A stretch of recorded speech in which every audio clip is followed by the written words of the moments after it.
Finland উচ্চশিক্ষায় আসার পর কিভাবে আসলে নিজের টিউশন ফিস, নিজের লিভিং এক্সপেন্স আসলে নিজে বেয়ার করা যায়, তা আজকে সেটারই ক্যালকুলেশন এবং টোটাল ডিটেলসটা জানাবো। কারণ আসলে সবার একটা কনসার্ন থাকে যে আসলে বিদেশে উচ্চশিক্ষা যাওয়ার পর যে নিজের লিভিং এক্সপেন্স, নিজের টিউশন ফিস নিজে ম্যানেজ করা যাবে কি না। তো চলুন আজকের ভিডিওতে সেটা নিয়ে আজকে কথা বলবো।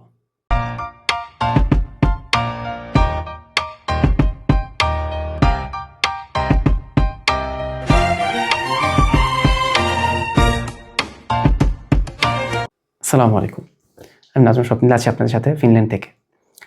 তো রিসেন্টলি আসলে ফিনল্যান্ডের জব সিচুয়েশন নিয়ে একটা ভিডিও ছিল, যেটা দেখার পর আসলে অনেকেই একটু ঘাবড়ে গেছেন, অনেকেই একটু টেনশনে পড়ে গেছেন যে ভাই আসলে সেক্ষেত্রে কী করবো, ফিনল্যান্ডে এসে কি নিজের কাজ নিজে করে টিউশন ফিস, লিভিং এক্সপেন্স কি আসলে ম্যানেজ করা কি সম্ভব কিনা।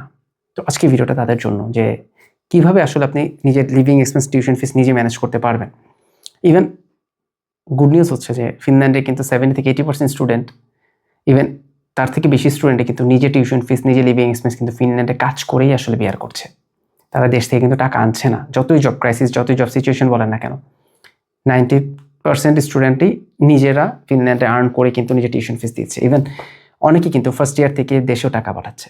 তো কীভাবে আসলে ফিনল্যান্ডের আসলে লেবার কস্ট, আর্নিংস একটা আমরা গ্রস আলোচনা করবো আজকের।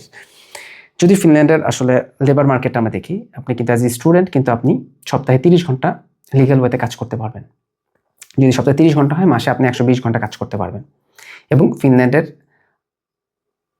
পার আওয়ার হচ্ছে 10.5 সামথিং। যদি আমি 10 অথবা 11ও যদি ধরি, আপনি যদি 120 ঘন্টা ধরেন, আপনি কিন্তু 1200 থেকে 1400 ইউরোর মতো কিন্তু আপনি পার মান্থ ইনকাম করতে পারছেন। 1400 বলার কারণ হচ্ছে সানডেতে কিন্তু এখানে ডাবল শিফটিং দেওয়া হয়, আপনি যা ইনকাম করবেন তার ডাবল পাবেন সানডেতে। তো সেইটা ওভারঅল ধরে কিন্তু 1400 থেকে 1500 ইউরো পাওয়া যায়, এবং কস্ট কাটিং করে 12-1300 ইউরো। এবং এই 12-1300 ইউরো আসলে এই ক্যালকুলেশনটা আমি দেখাচ্ছি তাদের জন্য যারা আসলে জব ম্যানেজ করতে পারবেন। বাট এখানে আসলে জব, অনেকেই এত ভিডিও কমেন্টসে লিখবেন যে ভাই জবই নেই, কীভাবে আসলে এটা করবো। তো যেটা জবের সিচুয়েশন, সেটা কিন্তু অলরেডি একটা ভিডিও আমি দিয়েছি। তো সেটা দেখে আমি আসলে মানুষ ডিমোটিভেট হয়ে যাচ্ছে। তো সেই জন্য তাদেরকে আমি একটা ক্যালকুলেশন দেখাচ্ছি যে আসলে কিন্তু জব পেয়ে গেলে আপনি কী ধরনের বেনিফিটসটা পাবেন, কীভাবে আসলে নিজের কস্ট বেয়ার করতে পারবেন।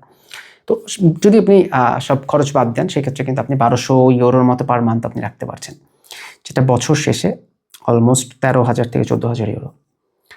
যদি আপনার টিউশন ফিস সেকেন্ড ইয়ারে তো নর্মালি সবাই স্কলারশিপ থাকে, যদি 5, 6, 7,000 ইউরো হয়, বাকি টাকা কিন্তু আপনার এখানে ফিনল্যান্ডে একজন ব্যাচেলরে থাকার জন্য আসলে ইয়ারলি 4 থেকে 5,000 ইউরো মোর দ্যান এনাফ। তো দ্যাট মিনস কিন্তু আপনি নিজে থাকা খাওয়া সব ম্যানেজ করতে ফেলতেই পারবেন। এবং চাইলে কিন্তু অ্যাডিশনালি যদি সামারে কিন্তু দেখা যায় ফুল টাইম কাজ করার একটা অপরচুনিটি থাকে, 4 মাস আপনি তখন ফুল টাইম কাজ করতে পারবেন, যেখানে আপনি তখন প্রতি মাসে 2,500 থেকে 3,000 ইউরো ইনকাম করতে পারবেন। ওই সামারের টাকা দিয়ে কিন্তু আপনার টিউশন ফিস এবং বছর টাকা ইনকাম উঠে যাবে, বাকি টাকাটা দিয়ে কিন্তু আপনি চাইলে আপনার ফ্যামিলিকে সাপোর্ট করতে পারবেন, যেটা এখানে লিগেলে হচ্ছে। যারা জব করছে তারা কিন্তু এভাবে আসলে ফ্যামিলিকে সাপোর্ট করছে। ফিনল্যান্ড আসলে যে আসলে নিজের খরচ নিজে চালাতে পারবেন না, ফ্যামিলিকে টাকা দিতে পারবেন না, সিচুয়েশনটা কিন্তু এরকম না। বাট তারপর আমরা কিন্তু বলি যে আপনি সেই ধরনের ব্যাকআপ নিয়ে আসবেন। যদি আপনি জব ম্যানেজ করতে না পারেন তখন কি হবে, বাট যদি আপনার জব ম্যানেজ হয়ে যায় আল্লাহর রহমতে, তখন কিন্তু আপনি নিজের খরচ, স্টাডি সব কিছু কিন্তু আপনি নিজে ম্যানেজ করে ফেলতে পারবেন। তো সেক্ষেত্রে কিন্তু আসলে ফুড ডেলিভারি যারা করছে তাদের জন্য একটু টাফ হয়ে যায়। শুধু টিউশন ফিস, থাকা খাওয়াটা তারা ম্যানেজ করতে খুব ইজিলি করতে পারে, বাট দেশে টাকা পাঠানো কিন্তু একটু টাফ হয়ে যায়। বাট আপনি যদি কোনো ক্লিনিং বা ডিশওয়াশিং যদি কোনো জব একটা পার্মানেন্টলি পেয়ে যান, টেম্পোরারি যদি পার্মানেন্ট আপনার কন্ট্রাক্টে যদি পেয়ে যান, তো সেক্ষেত্রে কিন্তু আপনার জন্য এই জিনিসগুলো খুবই ইজি হয়ে যাবে। তো এই জন্য আমি বলবো যে আসলে ফিনল্যান্ডের লিভিং এক্সপেন্স কমটা কিন্তু অনেক বড় একটা অ্যাডভান্টেজ। দ্যাট মিনস আপনি যদি নিজের আর্নিং করতে পারেন, যদি আপনি জব ম্যানেজ করে ফেলতে পারেন, তারপরের থেকে কিন্তু আপনার জন্য কোনো টেনশনই কাজ করবে না। আপনি কোনো ধরনের অব্লিগেশন, কোনো কিছু আসলে ফিনল্যান্ডে ফেস করবেন না। আমি ইভেন এমনও দেখেছি যে আসলে আসার 3 থেকে 4 মাসের মধ্যে তারা ফুল টাইম জব ম্যানেজ করে ফেলেছে অ্যাজ এ স্টুডেন্ট, এবং পরবর্তীতে তাদের ভিসা ওয়ার্ক পারমিটে কনভার্ট করে তারা কিন্তু টিউশন ফিস পরবর্তীতে দেওয়া লাগছে না। তো এটা কিন্তু একটা খুব বড় অপরচুনিটিস আসলে যারা আসলে স্টুডেন্ট হিসেবে আসবেন। তো ব্যাচেলর অনেক স্টুডেন্ট আমি দেখেছি, তারা শুধু ফার্স্ট ইয়ার টিউশন ফিসটা দেওয়া লাগে, তারপর ওয়ার্ক পারমিটে চলে যায়, তারপর তো ফুল টাইম জব করছে প্লাস সাথে সাথে পড়ালেখা করছে। তাদের যখন ওয়ার্ক পারমিটে থাকবে তখন কিন্তু আপনার টিউশন ফিস ফ্রি, এটা কিন্তু আসলে অনেকে জানেন না। যদি আপনি ওয়ার্ক পারমিটে চলে যান তখন কিন্তু আপনার যেখানে পড়ালেখা করেন না কেন আপনার কিন্তু সব কিছু ফ্রি থাকবে। তো এই অ্যাডভান্টেজটা আসলে তারা নেয়। এবং ফিনল্যান্ডের কাজের ক্ষেত্রে কিন্তু একটা বড় সুবিধা হচ্ছে যেখানে ওয়ার্ক আওয়ারটা, যেটা এখানে আপনার ফুল টাইম যারা জব করে তাদের কিন্তু 8 ঘন্টা 8 ঘন্টায়, আপনাদের ওভার টাইম করলে সেটার জন্য আলাদা পে করা হয়। তো সেটা একটা স্যাটিসফ্যাকশন যে আপনি যদি ওভার টাইম কাজ করেন, আমাদের দেশে যেমন আমাদের কলুর বলদের মতো 8 ঘন্টা বলে 10 ঘন্টা 12 ঘন্টা প্রাইভেট কোম্পানিগুলো খাটাচ্ছে, বাট দিন শেষে কিন্তু এই নর্মাল স্যালারি দিচ্ছে, বাট এখানে কিন্তু অ্যাডিশনাল পেমেন্ট আপনি পেয়ে যাবেন, এবং অ্যাডিশনাল পেমেন্ট কিন্তু নর্মাল পেমেন্টের থেকে ডাবল হয়, যেটা আপনার জন্য আরও বেশি এনকারেজমেন্টের ইস্যু থাকবে। তো যারা আসলে ফিনল্যান্ডে এসে নিজের ফ্যামিলি সব কিছু বেয়ার করার চেষ্টা করবেন, আমি বলবো যে সেটা ইম্পসিবল না, বাট আপনাকে জব ম্যানেজ করতে হবে। যদি জব ম্যানেজ করে ফেলেন তাহলে দেখবেন যে সব কিছুই কিন্তু আপনি বেয়ার করতে পারছেন।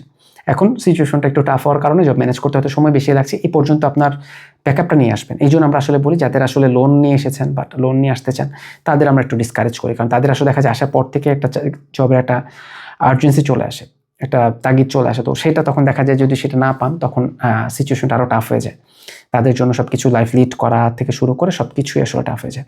তো এই জন্য আমি বলবো, যদি আপনার মনে হয় যে ফিনল্যান্ড আপনার জন্য সুইটেবল না, আপনি আদার্স কান্ট্রিগুলো মুভ অন করতে পারেন, বাট ফিনল্যান্ডে যে ধরনের অপরচুনিটিস রয়েছে, যে ধরনের ফ্যাসিলিটিস রয়েছে, সেটা কিন্তু আসলে অন্য কান্ট্রিগুলোতে আপনি পাবেন না।